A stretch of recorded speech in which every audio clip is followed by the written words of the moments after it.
Assalamualaikum warahmatullahi wabarakatuh. Kami dari kelompok 3 ingin mempresentasikan hasil kerja dari kelompok kami, yaitu yang berjudul komplikasi fraktur.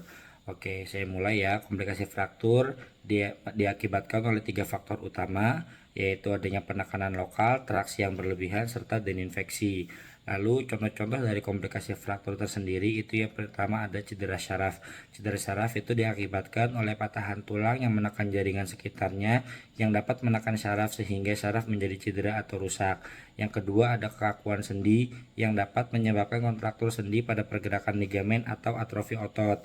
Lalu yang ketiga dari komplikasi fraktur itu ada sindroma nyeri regional yang kompleks.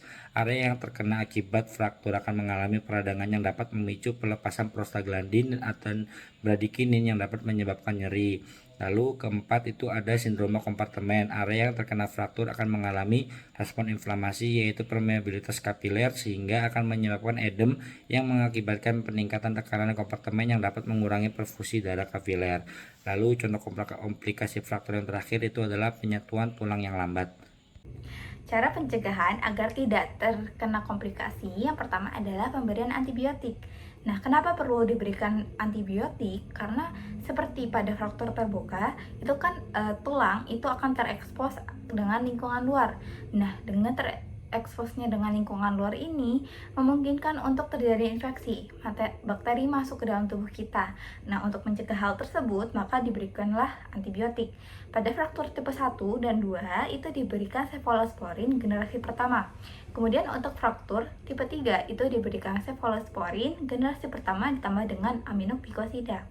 Nah, selain pemberian antibiotik juga sebelum itu bisa diberikan irigasi. Nah, irigasi ini bisa kita berikan dengan cairan NaCl.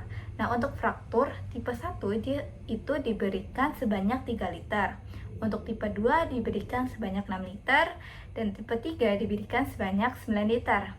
Kemudian tidak melakukan pemijatan. Kenapa kita tidak boleh melakukan pemijatan di daerah sekitar fraktur ataupun pada frakturnya itu? Karena hal itu dapat memperparah fraktur tersebut.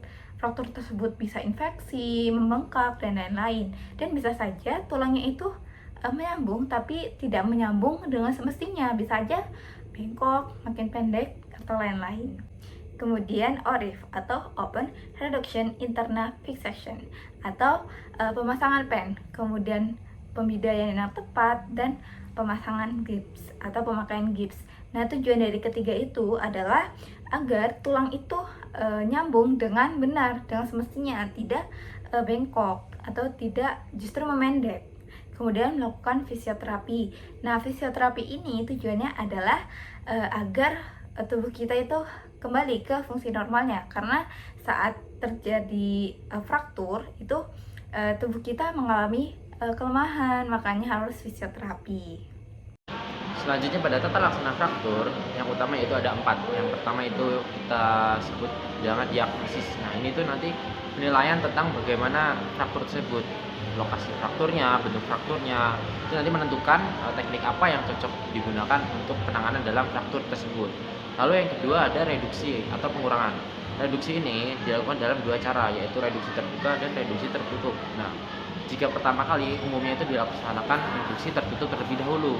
Namun jika dirasa hasil yang kurang maksimal atau bahkan gagal, barulah dilakukan reduksi terbuka. Reduksi terbuka ini dilakukan melalui operasi ORIF atau yang disebut dengan Open Reduction in Lateral Fixation. Nah, lalu yang ketiga itu ada retensi atau penyimpanan. Nanti ini bertujuan untuk mencegah perpindahan fragmen, terus mencegah gesekan yang dapat mengurangi serikat kerja.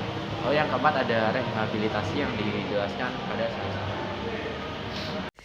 Oke, untuk perencanaan rehabilitasinya yang pertama ada fisioterapi untuk membantu memulihkan fungsi dan gerakan yang terpengaruh oleh cedera atau penyakit. Manfaatnya yang pertama ada mengurangi rasa sakit, meningkatkan mobilitas, memperkuat area yang melemah, meminimalkan keterbatasan fisik, mengatasi gangguan sistem saraf, dan menghindari resiko cacat fisik atau cedera yang lebih berat.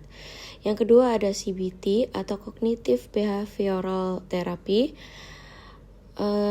metode yang membantu mengelola masalah dengan mengubah cara pasien berpikir atau berperilaku. Di sini saya memberikan 2 contoh. Yang pertama ada terapi okupasi dan yang kedua ada social worker. Untuk terapi okupasi dapat membantu pasien mengembangkan strategi adaptif untuk aktivitas kehidupan sehari-hari seperti berpakaian, mandi, makan. Mereka juga dapat memberikan dukungan dan dorongan selama proses rehabilitasi. Untuk social worker, dia membantu dukungan dan konseling kepada pasien dan keluarganya. Mereka juga dapat membantu menghubungkan pasien dengan sumber daya masyarakat seperti bantuan keuangan dan layanan transportasi.